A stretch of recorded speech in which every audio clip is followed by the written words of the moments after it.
What's going on, everybody? If you're watching on YouTube, I forgot to adjust the blanket behind me on the chair. So now it's all adjusted and it doesn't look terrible. Thank you so much for being a part of this show for the past 17 weeks. And please hit the subscribe button. Please hit the like button. And now stay tuned for a much less awkward intro for the audio audience. Where will Cooper Kupp be ranked in 2022? Is he wide receiver 1 next year? And maybe Devontae Adams out of it? Maybe Jamar Chase? We'll talk about that. We'll see what the listeners think about that as well. We'll also recap last night's game. Is there any rhyme or reason to the usage of the running backs in Green Bay? And boy, should we just have sat Dalvin Cook? I mean, did we learn any type of lesson last night with a backup quarterback in? I'm Adam with Chris, and we got Jacob joining us a little bit later. Our 5 big topics today, mostly 2022 stuff. How about best tweaks to fantasy leagues? Different formats, things like that. Players that have exceeded our expectations. Cooper Kupp in 2022. Dynasty must-sell players, and anything we learned this year that can be used in next year's draft. All right. Chris, you go undefeated? Did you win? I won all 3 of my championships that I was still alive for. So, it came down to the wire. I needed to thread a needle with Davante Adams scoring a certain amount of points without Aaron Rodgers scoring a certain amount of points to win 2 different leagues, but I got it. Won. Nice. Finished off my perfect season in my second longest running league. I'm very happy with the way this season went. That's great. Probably my best fantasy season ever. Well, now you got to do it again next year. Now the pressure. Oh God! Just retire. That's awesome. Perfect season. I'm quite envious of.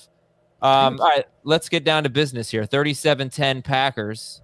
And for those of us playing into Week 18, it may not even matter what we say here. The Packers say they're not necessarily going to rest anyone. I think they're gonna play a little bit. Don't know if they're gonna play the whole game, but they've got the 1 seed. But they don't want to take too much time off, so they're gonna play a little bit. But I would be shocked if the starters played a full game. I guess the only thing I want to talk about maybe is do you think Allen Lazard is emerging as anything that could be consistent or reliable, say next season if they bring the whole band back? I don't think consistent or reliable would be the way that I would put it. I mean, his yardage totals over the last 5 games are 72, 45, 23, 75, and 13. I think they moved him into the slot probably 5 or 6 weeks ago maybe.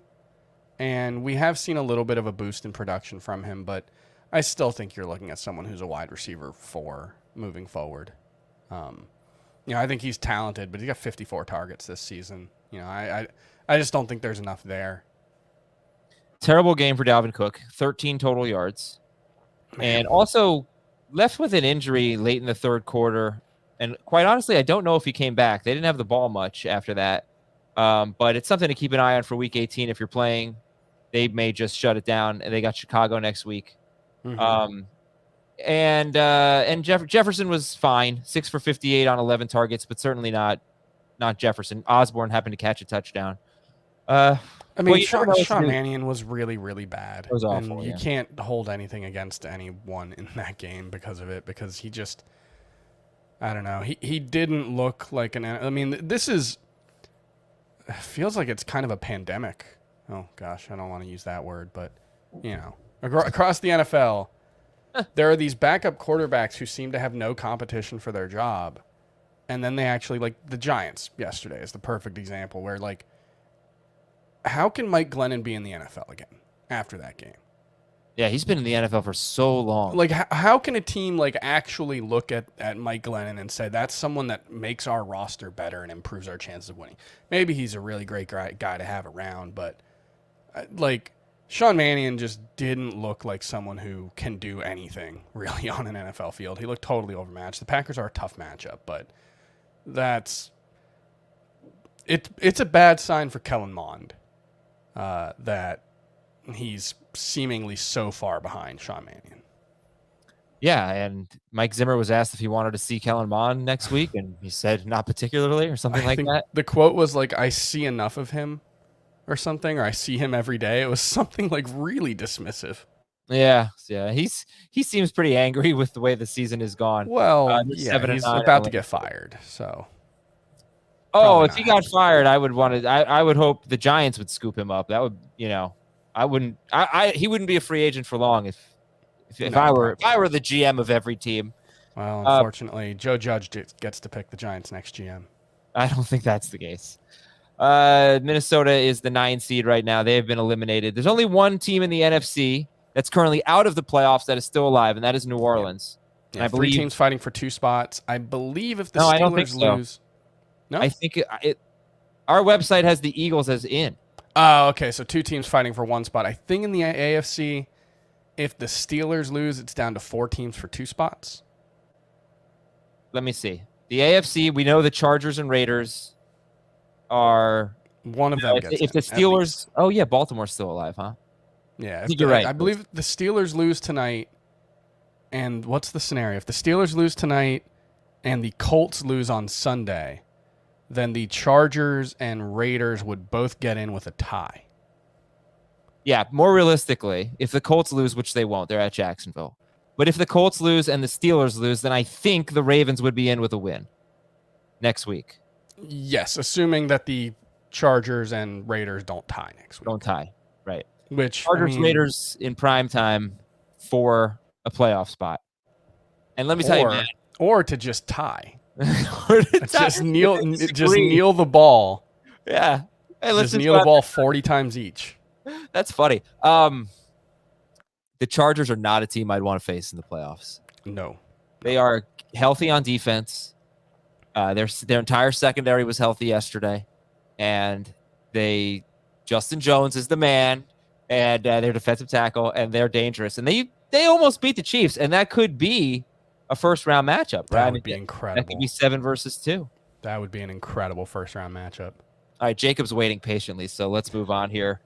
We still got the newsletter. What's the newsletter sitch as we get close to the offseason? Well, I'm going to finally take some time off at some point in January and February, maybe like a month. But I'm hoping that Dave, Jamie, and Heath will be willing to pick up the slack for a couple of weeks and get some guest posts up there. Maybe if Jacob wants to take a week. What about me? You could do it. I just know you hate writing. I don't hate writing. I'm just bad at it. Well, that's why we have editors. But yeah, we're going to be producing the Fantasy Football Today newsletter all off season. We're going to be talking Dynasty stuff. I'm doing the 2022 early rankings right now this week. But yeah, we'll have at least one every week throughout the off season. So make sure you keep subscribing, keep opening, keep clicking, so I can one a week keep my job. At least one a week. All right, I can handle that.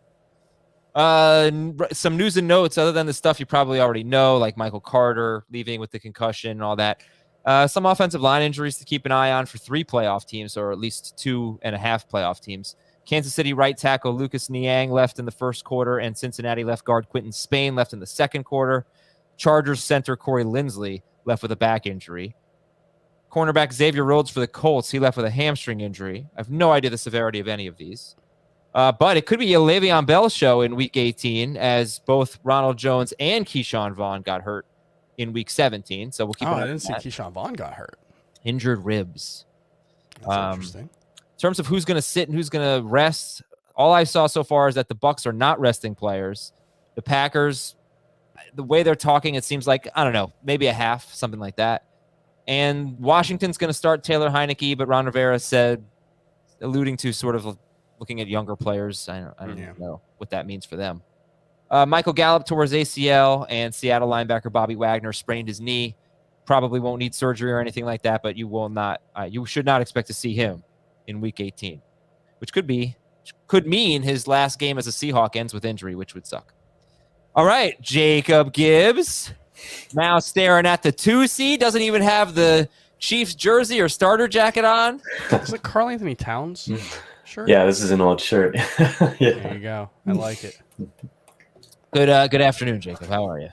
I am good, man. I mean, it was a tough week for the Chiefs, but it was a fun week overall. A lot of interesting nuggets, takeaways for fantasy, and I'm really excited to get into this kind of, end of season reevaluation dynasty.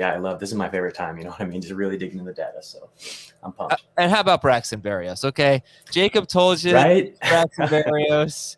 And did you know that on the last play that the Jets ran, their QB sneak, that turned the ball over on downs to the Bucks. 4th and 2 QB sneak with the game on the line. It was supposed to be a reverse to Braxton Berrios, and Wilson had the option to keep it, and he did.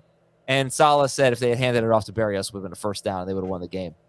But good job. Good call on Berrios. Now, on to our 5 big topics. Chris, I'm going to give you the first word. This comes from a person named Chris. So how about that? Chris Abbott. Best tweaks to fantasy leagues. Tight end premium, multiple flex spots, points for tackles for a loss, points for first down, etc. What do you think? So I don't I know a lot of people hate PPR or think that points per first down are better. I don't think that one really makes any difference to me. Like, if you want to do it, that's fine. So I think the way I would do it would be to reflect the way the NFL game gets played now, and that would be introducing more flex spots, introducing more wide receivers in particular. I play in 2 wide receiver leagues still, and it's not fun having to like make your decisions when you've got a bunch of good receivers. I ended up having to sit, I sat somebody good. Can't remember who. Maybe Terry McLaurin. I sat him for most of the season in one of my leagues. So yeah, I think at least 3 wide receivers. I think 2 flex spots makes leagues a lot more fun. The ball gets spread around so much more now in the NFL than it did, 25 years ago, 30 years ago when fantasy football was really in its infancy. And so I think we should reflect the way the game is played. Tight end premium is fine. It doesn't really change the landscape all that much. There's still only going to be like 5 good tight ends in any given season. I don't like tight. I'm just going to say I don't get it. I think it's fun. Like I play in a couple. It's fine. Like, it makes George Kittle and Travis Kelce and those guys first round picks in a way that they might not be for most. Although we just did our top 24 for 2022, and I will have 3 tight ends in the top 15 picks in my rankings. So, you had that last year, right? Yes, so 2021. Yes. It's so strange to just do different scoring for a different position. What is the point of that? I don't like it at all, to be honest.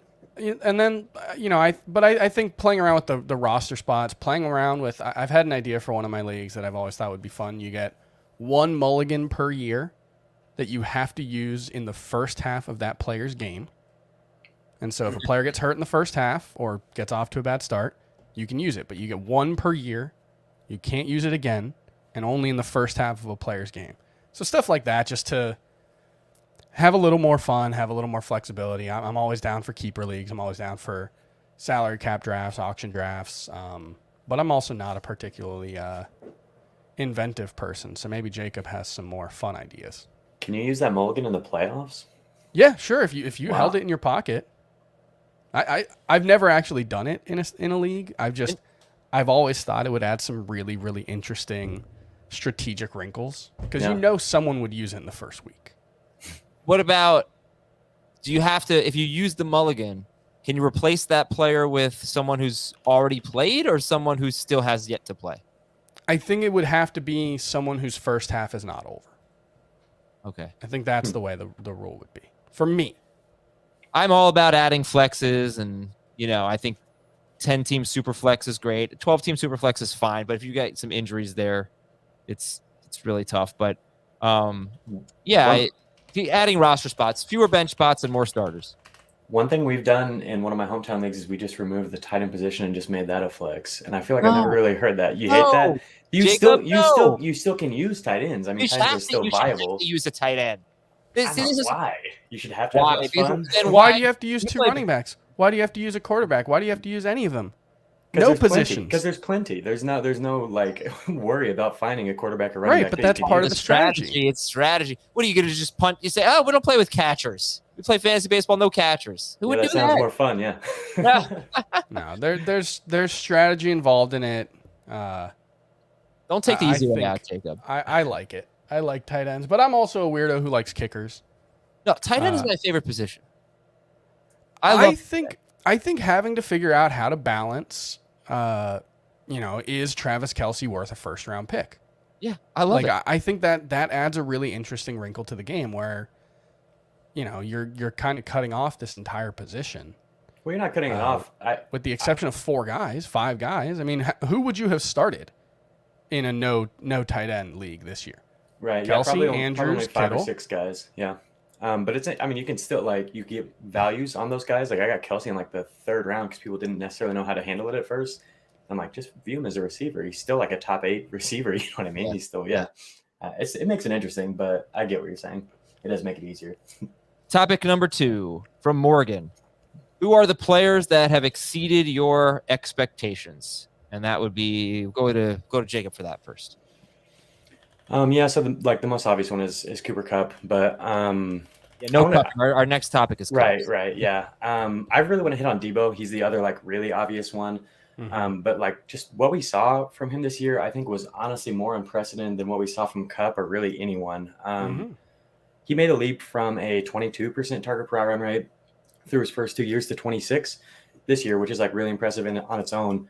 But what we saw like through the first 8 weeks of the season, obviously Kittle was hurt, but like what we saw then was far beyond what I really held in the realistic range of possibilities for Deebo. I feel like he had a 33% rate during that time in his first 7 games. He was targeted on 33% of his routes, and he was targeted on 30% of his routes in 5 of his 7 games to open the season. Just for reference, in 20 games in which he ran at least 15 routes prior to 2021, he only reached that 30% mark 2 times, and he's done it 6 times this year. And it's just, I really didn't think that Deebo had like true wide receiver 1 target hog potential in him, like we just never really saw that. But that's exactly what he's shown this year, and it's come on a career high 8.5 yard average depth of target. It's not like he's only being used around the line of scrimmage like we saw last year. And so like, and then on top of that, you just have the rushing added in too, you know what I mean? Just this other element that just makes him a complete cheat code in fantasy. Like it's really wild what we saw from him. So I think he's the one that really, really stands out.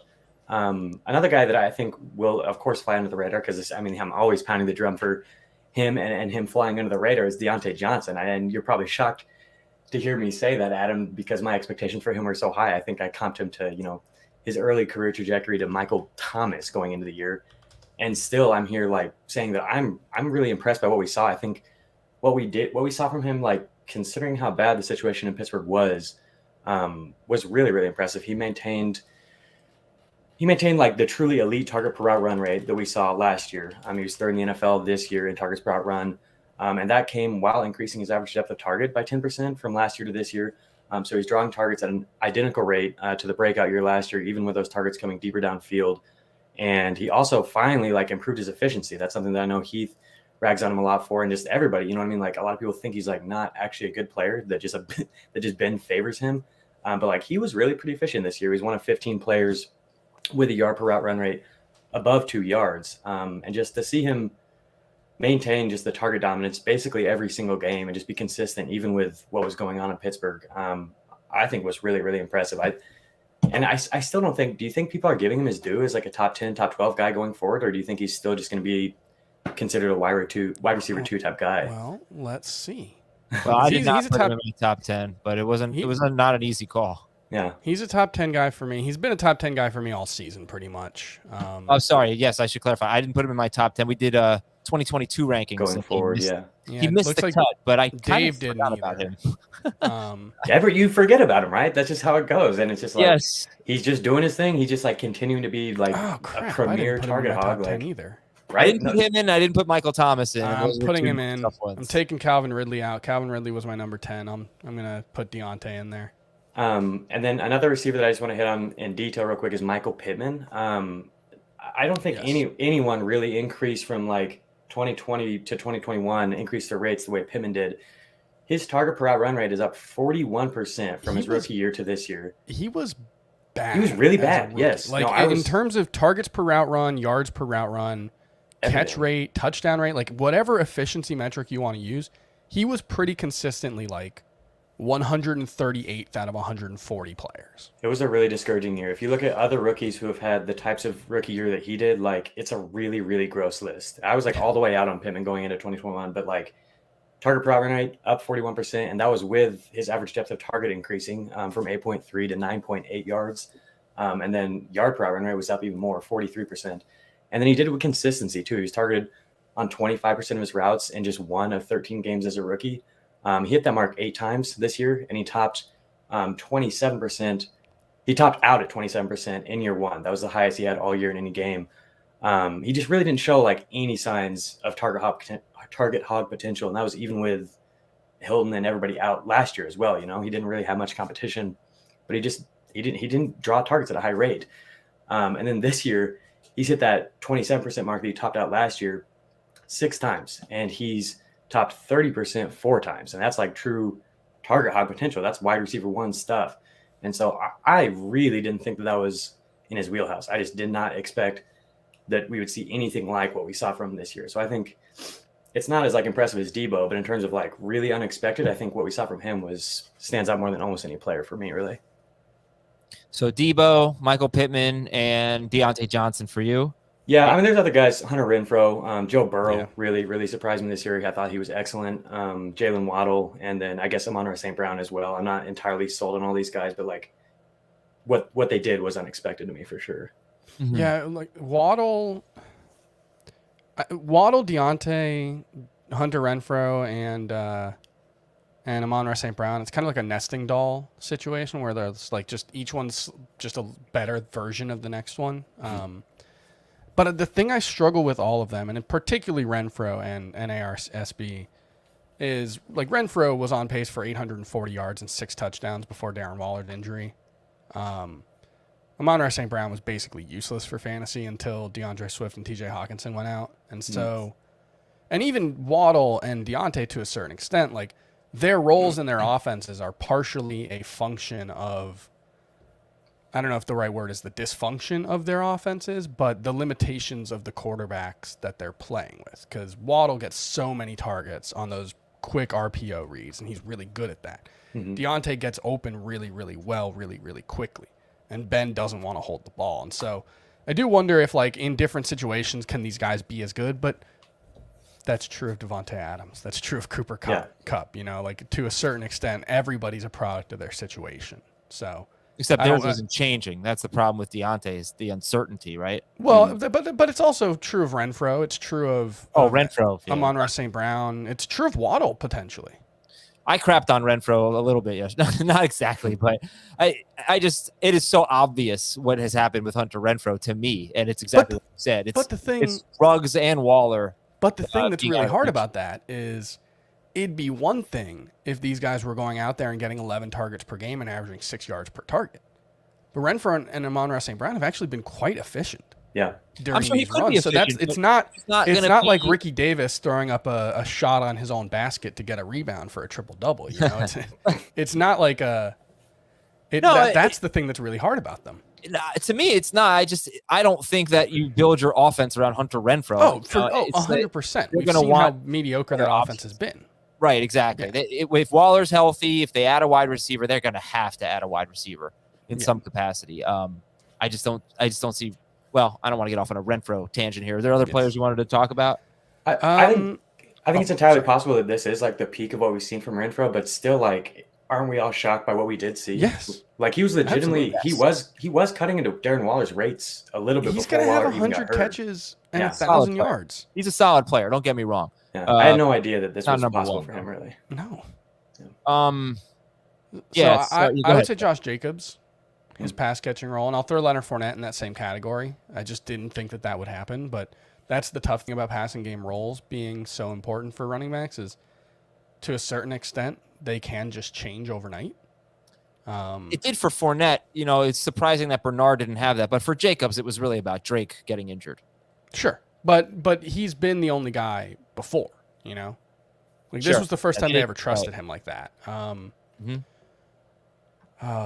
Deebo, man. When I first did my rankings and projections for the 2021 season, I had him ahead of Brandon Ayuk as a top 24 wide receiver, and I let everyone else talk me out of it, and I still would have been way off on him. But my initial reaction was, because of the rushing game workload, because of how good he is with the ball in his hands, I just thought, like, man, if the value of his targets just increases a little bit, he could be really good. Okay, who surprised me? Well, I'll say Josh Allen surprised me in that he sustained it. I thought there was going to be regression, and there was a little bit of regression, but you're talking about a guy who is the only fantasy quarterback in 2021 and 2020 and 2021 to average 28 points per game, which is really impressive. He's my number one quarterback for 2022. Sorry, Jacob. Russell Wilson surprised me. Russell Wilson surprised me in the wrong direction. He's been so inefficient. I think the finger injury plays a big role in that, but I kind of thought he was bulletproof when it came to efficiency. Well, let's take a look at his first 5 games before the injury. Mm-hmm. And I'll just give you his 16-game pace was 3,827 yards, 32 touchdowns, 3 interceptions with 218 rushing touchdowns, a 125.3 passer rating, a 72% completion rate. And by the way, if that number sounds low, 3,827 yards, he left one of those games injured. But he was incredible. 9.6 yards per attempt, 72% completion rate, and again, 125.3 passer rating. So I'd be interested to see how, post-mortem, what they say about the thumb and how much it really hindered him. He already said that he came back too early. Yeah. But before the injury, Russell Wilson was MVP worthy. Middle finger, right? I don't remember. I thought it was one of these two, but a finger. Yeah. And I'll say, I think Kyle Pitts is being viewed as a disappointment by a lot of people, at least from a fantasy perspective, and I guess he kind of was, but he's going to be the best tight end in the NFL really soon. I got the rookie season fired up yesterday because I said believe it or not, he should be number 2 ahead of Mark Andrews, and he just went bonkers. I think I have him at number 4 at tight end. Yeah, I do.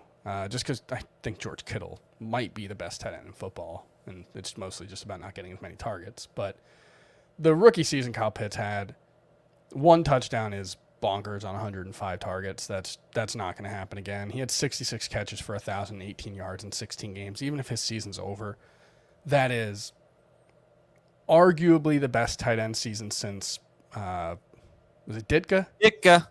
Ditka. It is the best in terms of yards. It's just an outrageously good season for a tight end. 105 targets, 118 yards as a tight end, as a rookie, as a guy who was 20, I believe, when the season started. That's impossible. Yeah. He should still be a first-round pick in Dynasty. Should still be he's arguably the best we've ever seen at his age, for sure. All right, we're going to take a break on fantasy football today. When we come back, we're going to have the Cooper Kupp discussion. Where does he rank among wide receivers in 2022? We'll be right back. Cooper Kupp, 16 games, 1,829 yards, 15 touchdowns. In full PPR leagues, he is averaging exactly as many fantasy points per game as Davante Adams did last year. 25.7 PPR fantasy points per game. Such different routes to get there, though. Unintended, I guess so. Davante Adams was on he played 14 games last year, but his 16-game pace was 1,570 yards. Kupp 1,829, so he blew him away there. Adams was on pace for 21 touchdowns, and Kupp has 15 touchdowns, and that's everything is per 16 games. 2 years ago, Michael Thomas had 149 catches on 185 targets. Kupp has basically the same amount of targets and 11 fewer catches. He does have about 100 more yards and 6 more touchdowns than Michael Thomas. So an incredible year. And I would say it came out of nowhere. This is much better than anything we've ever seen. All right, Jacob, I asked on Twitter, where would you all rank Cooper Kupp? And I think most people would say behind Adams if Rodgers is back. That seems to be the consensus or close to it. And then it's Kupp, Jefferson, Chase, Tyreek Hill in some order. But I think he's falling 2 or 3 for most people. How about you? Yeah, I mean, if Rodgers is gone, he's the clear wide receiver 1, and I think you can make a case for him over Adams, honestly. I tend to agree. It did come out of nowhere, and so I guess maybe it's not quite as trustworthy as like what we saw from Adams, where you had a long, history of him building up to this point of dominance. But also, it's a new environment, with Stafford there. So I think it's possible that this is just the new normal for him. Maybe not, such inflated numbers, but I think if he did it with consistency all year, in terms of the rate that he was drawing targets at, and I think it's entirely possible that it continues. I think I'm really curious So I think Justin Jefferson is someone who could possibly eclipse in my rankings, depending on what the offseason looks like for Minnesota and for LA. And then another one that I know no one is going to put up there because he didn't have nearly as good of a season is AJ Brown. The per route rates for AJ Brown this year are just bonkers. They're just silly. Yeah. His target per route run rate is identical to Cooper Kupp. He's tied with Kupp with the highest in the NFL. And like he wasn't quite as efficient as Kupp, of course, but like he has been one of the most efficient players in the NFL up to this point, and I would expect him to be, to see some regression from what we saw this year, especially in the touchdown department. I don't know what could happen necessarily in Tennessee to make him, to elevate him to that level, but I think he's somebody that flies under the radar a little bit as well. But yeah, for Kupp, I think he's a clear top 2 guy and probably going to be the wide receiver 1 for me, I would guess, honestly. Chris, where'd you rank Kupp? Ranking right now, I think Kupp has to be number 1 just with the uncertainty for Davante Adams. He could be back in Green Bay, but it could be with Jordan Love playing quarterback. He wouldn't be the number 1 wide receiver there. So, you look at someone just in the comments called us out for saying you look at as a prefix or you talk about as a prefix, and now I'm in my head, so I won't say that. Really? Davante Adams is a player who he's basically done this for 4 seasons. That's the big edge that he has on Cooper Kupp. He's had a similar upside as a fantasy player, but we are talking about it's in my head. 21.8 PPR points per game in 2018, 17.7 in 2019, but that was 5 touchdowns in 12 games. We know that's an outlier. 25.7 in 2020, and then 22.2 in 2021. I think he's either the best or the second best wide receiver in fantasy. Davante Adams is, and the argument for him ahead of Kupp would be if he's back, if Rodgers is back, the track record's so much better, and the upside for Kupp is not much higher if it is at all. So it's an easy call for me if Rodgers is back. Adams is 1. I think, I think it's. I'm not even going to overthink it. Kupp has been so much better this year. Yeah, he has, but and like the targets per game are actually pretty close. Kupp has him by a little bit, but yeah, he's been better. Adams has 162 in 15 games. Kupp has 184 in 16. So the targets per game are pretty close. He's been 3.5 points better in PPR than Adams. That's incredible. But I don't know who to compare Cooper Kupp to. I think Stephon Diggs is a pretty decent comparison. Right? Well, a big part of it is this season for Kupp is last season for Diggs. New quarterback, granted new team, whatever, but just always a guy who had been very good, but took it to this completely bonkers level and fell back down to earth in 2021 for Diggs. So I just can't get past the track record of Adams. The thing, and I guess the way to put it is Cooper Kupp's going to regress from this, almost certainly. It's doing this for 2 seasons in a row, like 25 points per game for a running back is really hard. For a wide receiver, you don't really see that at all. Doing it 2 years in a row, I would guess nobody's ever done it. And so we know what Davante Adams' regression looks like. And it's still arguably the best fantasy wide receiver in most seasons. We don't know what Kupp's looks like. That's the biggest argument, I think, for Adams. It's just there's an unknown quantity with Kupp. But there's no case to be made for anyone else. There's no case to be made for Jefferson or Jamar Chase or Tyreek Hill. I mean, Tyreek Hill is still the number 1 option for the best quarterback in football on an offense that's going to throw the ball a ton, Yeah, I think we saw something close to the ceiling last season, and obviously it was awesome, 22 points per game. But, I mean, is it possible that he can replicate his career efficiency on the volume he's had this season? That's kind of the question. Yeah. Well, but because his volume's way up. I think it's more about like, what do we expect from Kupp next year? I'm just amazed at the year he had. And let me also tell you, this is crazy, right? So he did not set the yardage record. He could set it next week, but it'll have an asterisk because Calvin Johnson did it, and Calvin Johnson had more than 100 yards than Kupp, I think, in the same amount of games. But Calvin Johnson in 2012 had 1,964 yards, and Kupp has 1,829.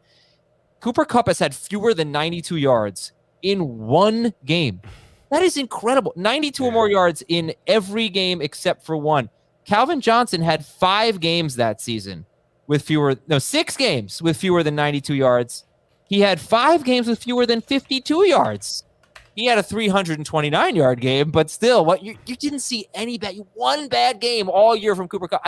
I cannot express how impressive that is. You want to compare it to Michael Thomas the year before that. I don't know. This is somewhere lost in my notes, but it does not happen.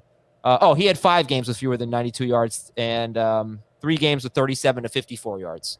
So that happened one time to Cooper Kupp this year. It's staggering, and that's why I can't see him coming close to replicating this. I just can't.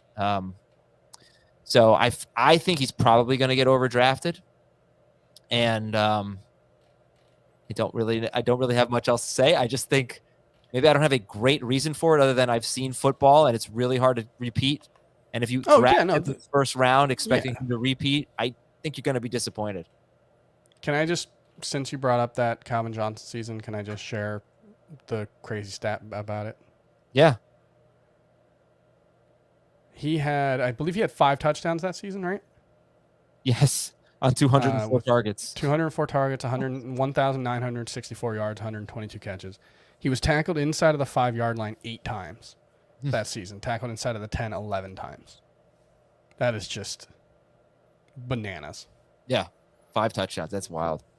All right. So he's going to be a top 4 guy for sure. He'll be number 1 for a lot of people. And we'll be talking about him for the next 9 months. It'll be great.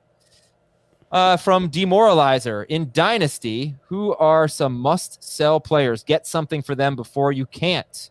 Chris, anyone come to mind?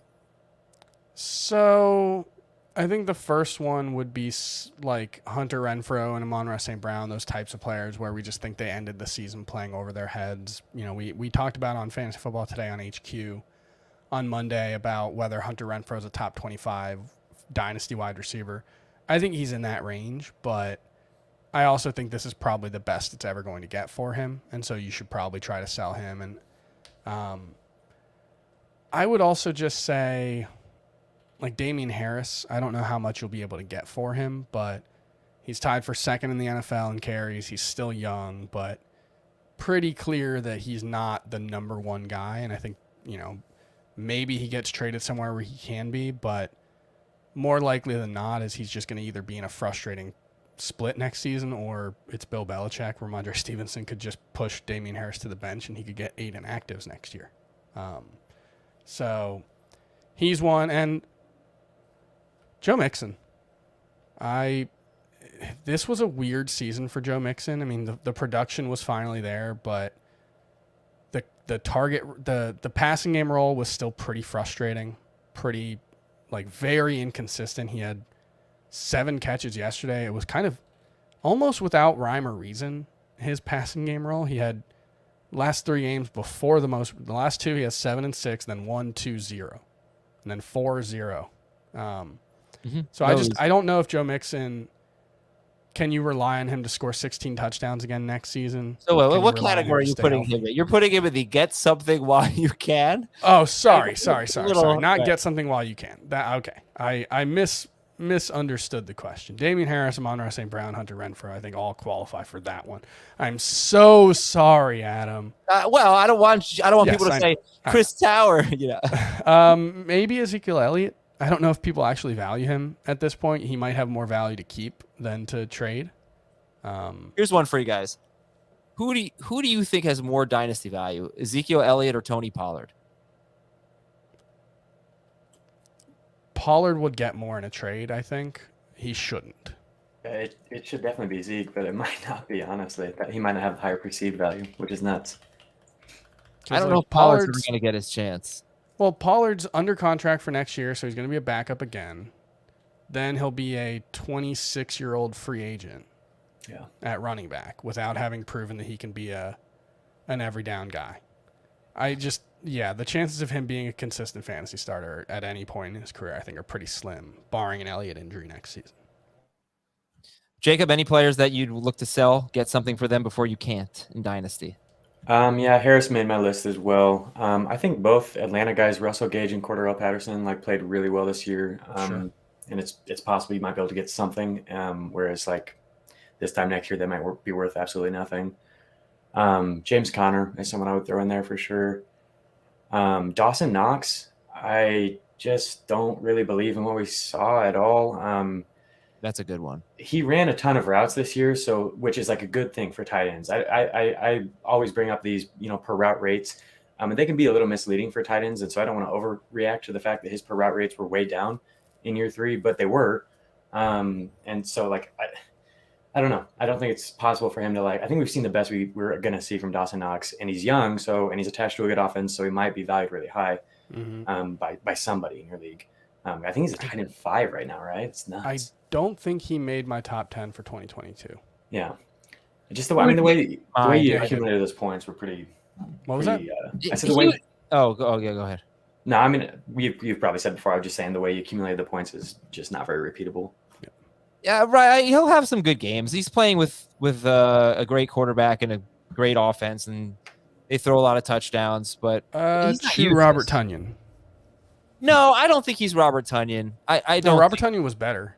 No, Robert Tonyan caught a lot of touch. I think he's a different player than Robert Tonyan. Robert Tonyan, to me, I think Knox has more versatility than Tonyan personally. Yeah, I think Knox will be okay, but still it's not a commodity that you need to hang on to in Dynasty by any means. And then I had 3 receivers that I don't feel great about because I'm not convinced that these guys aren't good. They could be good, but we haven't really seen for sure that they are. And I think that there's a perception around them.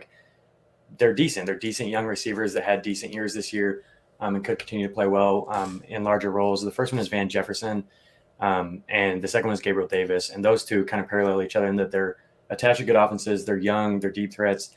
But their per route rates have not been encouraging through their first 2 years. And we don't really know that they're going to have consistent playing time going forward. They could. But I think you could possibly sell those guys based off what we've seen from them in the mid to late season. And I think it's entirely possible that a year from now, they really aren't going to be worth anything. And then the other one's Marquez Callaway, who probably is not going to be worth as much as those guys. But he's actually had a decent year kind of quietly, given how bad the situation was. But I don't really know if I believe in it.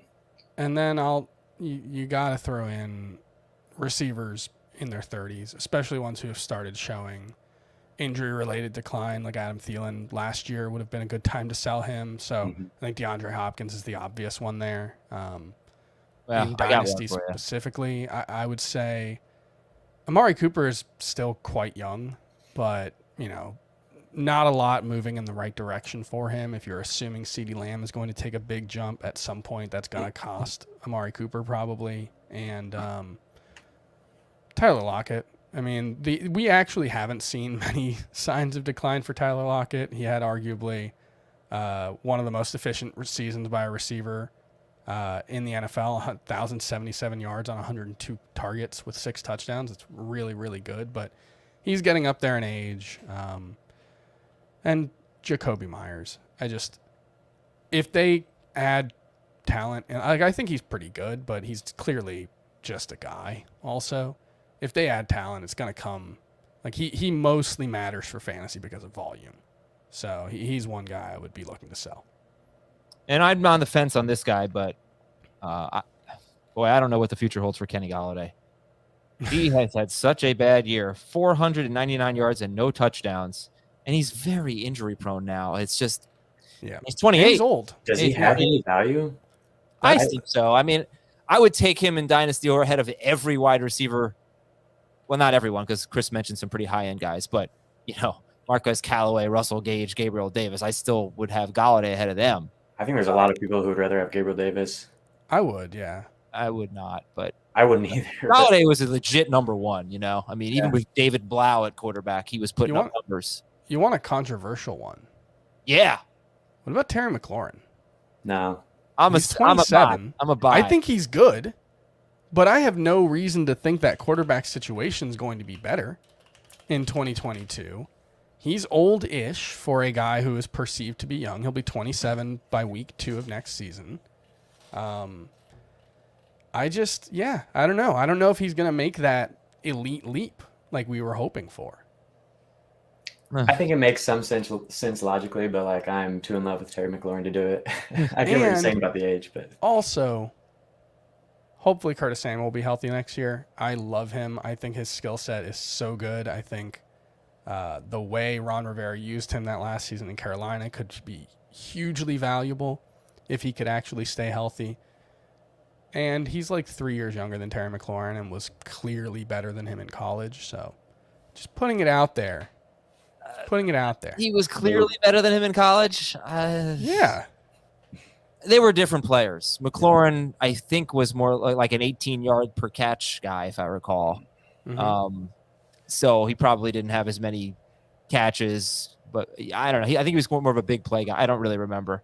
But they were drafted pretty similarly. So I don't know.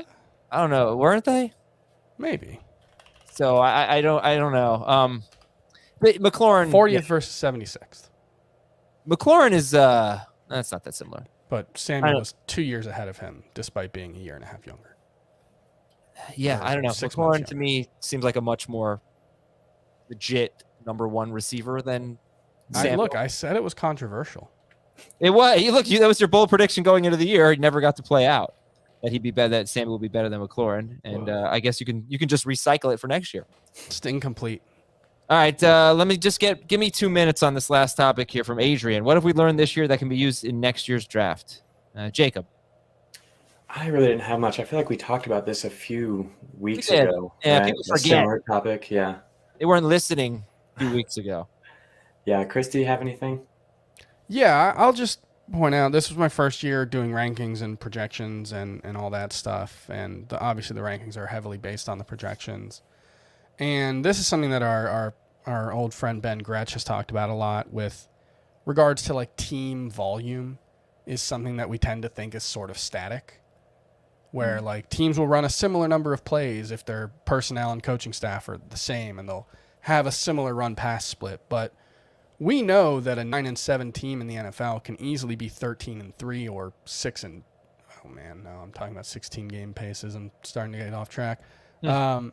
But we know that it's hard to predict win totals from one year to the next, how a team's going to play, how often they're going to be in the lead, all that stuff. And that all plays a big part in how often a team throws and runs and how many plays they run and all these things. And so tying my expectations less to that kind of stuff and having more room for a wider range of possibilities. And I think the Ravens are a good example of this with the passing game, where yes, it took all their running backs getting hurt, but running backs get hurt. You know, that's the kind of thing with like they're not the only team that had that happen this season. That can happen to a team, and all of a sudden they're throwing a lot more than they ever have.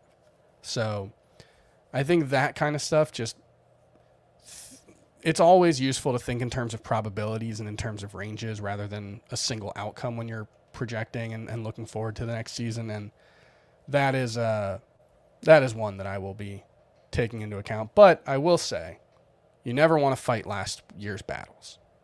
You don't want to overreact to the 2021 trend in the 2022 season. 2021 is not the only season that has happened. And oftentimes we can do this happened last year, so we have to react to it.